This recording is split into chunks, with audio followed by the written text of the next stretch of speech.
effectif de l'indépendance de la justice. C'est ça la vérité.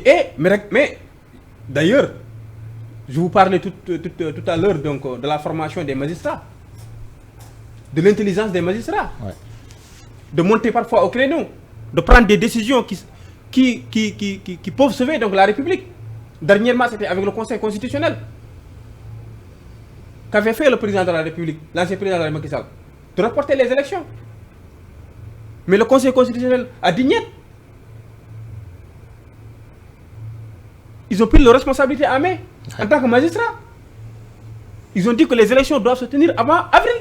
Oui, mais aujourd'hui, sans vouloir sortir du sujet, l'avenir justement de ce Conseil constitutionnel est un petit peu menacé parce qu'ils ont décidé à ce qu'on supplante le Conseil constitutionnel par la Cour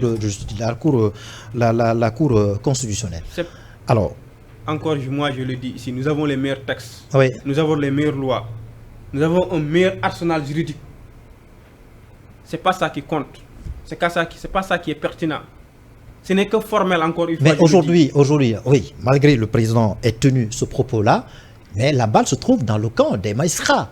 Il dit que les magistrats, s'ils m'apportent des arguments très convaincants, à partir de ce moment, je me décide de sortir.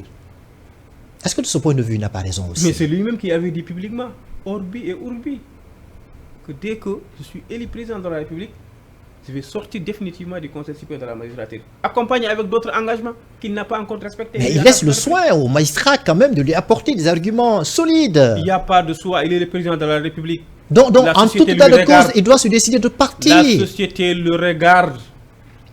Il est le garant de l'indépendance de la justice. S'il décide de rester, il va rester. S'il décide de partir, il va partir. C'est pas au magistrat de l'empêcher. Mais justement,